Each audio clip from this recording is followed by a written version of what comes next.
হাইয়া আলাস সলাহ, তোমরা নামাজের জন্য আসো। হাইয়া আলাস সলাহ, তোমরা নামাজের জন্য আসো। প্রিয় দর্শক, বারবার যখন আজানের ধ্বনি দেওয়া হয় যে সেখানে আল্লাহর সাথে কথোপকথন হবে, সেখানে আল্লাহর সাথে আলাপ আলোচনা হবে, সেখানে আপনি খেলতে ব্যস্ত, সেখানে আপনি আপনার ব্যবসা নিয়ে ব্যস্ত, সেখানে আপনি সোশ্যাল মিডিয়া নিয়ে ব্যস্ত, সেখানে আপনি টিকটক নিয়ে ব্যস্ত, সেখানে আপনি গল্প গুজব করতে ব্যস্ত, সেখানে আপনি মানুষের গীবত করতে ব্যস্ত, সেখানে আপনি নেতাগিরি করতে ব্যস্ত, সেখানে আপনি অহংকার দেখাতে ব্যস্ত। এই তো হচ্ছে আপনার আর আমার নীতি। এই দিয়ে নাকি আপনি জান্নাত কিনতে চান, এই দিয়ে নাকি আপনি জান্নাতে যেতে চান, এটাই নাকি এই রাস্তা অবলম্বন করে আপনি জান্নাতের সিঁড়ি ধরতে চান। এটা কি সঠিক? একটু ভাবনা চিন্তা করুন প্রিয় দর্শক। এই আপনি যখন সোশ্যাল মিডিয়ায় ব্যস্ত, আপনি যখন খেলাধুলায় ব্যস্ত, কিন্তু যখন হাইয়া আলাস সালাহ, যখন নামাজের জন্য ডাক দেওয়া হয়, আপনি সলাত আদায় করতে যান না। আপনাকে একটু ভাবনা চিন্তা করা উচিত যে সলাৎটা কতখানি জরুরি। সলাৎটা এতখানি জরুরি যে পৃথিবীর সব থেকে দামি ইবাদত, পৃথিবীর সব থেকে পাওয়ারফুল ইবাদত, যাই ইবাদতের ক্ষেত্রে আর কোনো ইবাদত পাওয়ারফুল নয়, তা হচ্ছে সলাৎ। সলাৎ আপনাকে যে কোনো মূল্যে আদায় করতে হবে। তার কারণটাই হচ্ছে যে মুসলিম নিজেকে দাবি করতে হলে 5 ওয়াক্ত সলাৎ দরকার।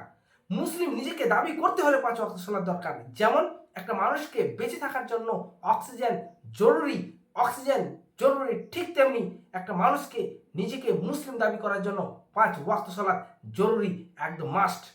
এটা আপনার মনে গেঁথে নিতে হবে।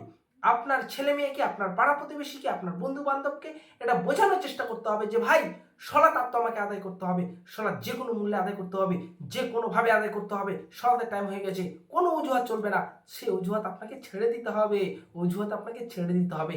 এটাই চূড়ান্ত, জি এটাই চূড়ান্ত।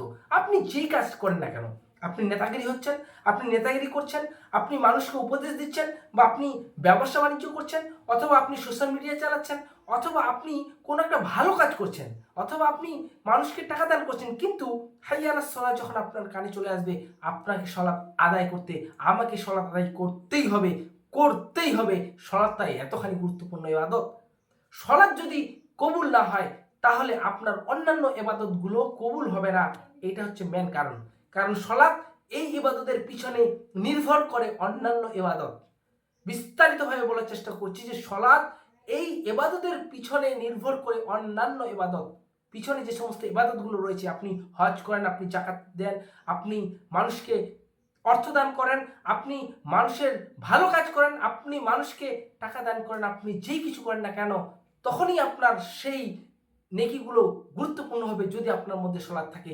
যদি সলাৎ না থাকে, কোনো কিছুই গুরুত্বপূর্ণ হবে না, কোনো কিছুই আপনার নেকি নামায় পৌঁছাবে না। সুতরাং 5 ওয়াক্ত সলাৎ আছে, তো আপনার অন্যান্য ইবাদত আছে। 5 ওয়াক্ত সলাৎ নাই, আপনার অন্যান্য ইবাদত নাই, আমার অন্যান্য ইবাদত নাই।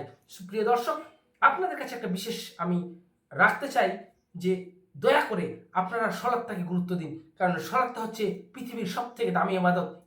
এর থেকে দামি কোনো ইবাদত হতে পারে না। তাই দামি জিনিসকে আপনি কখনো হাতছাড়া করবেন না। আর আমরা যারা সত্যি মনে করি, যারা সত্যি নিজেকে একটু বুঝি, বা সত্যি আমরা পড়াশোনা করেছি, তাদের উচিত যে ভালো জিনিসটাকে বেছে নেওয়া। আর আমরা কোনো দোকানে গেলে যেমন ভালো ফলটা কিনে নিই, ঠিক তেমনি আপনি নিজের ক্ষেত্রে ভালো ইবাদত কোনটা সেটা আগে বুঝে নেন। কারণ এটা আপনার জন্য, আমার জন্য জরুরি। প্রিয় দর্শক, আজকে এতটুকুই। সবাইকে সলাৎ আদায়ের জন্য দাওয়াত দিবেন, সলাৎ নিয়ে আলোচনা করবেন, নিজেও সলাৎ আদায় করবেন, মানুষকে সলাৎ আদায়ের জন্য বারবার বারবার বারবার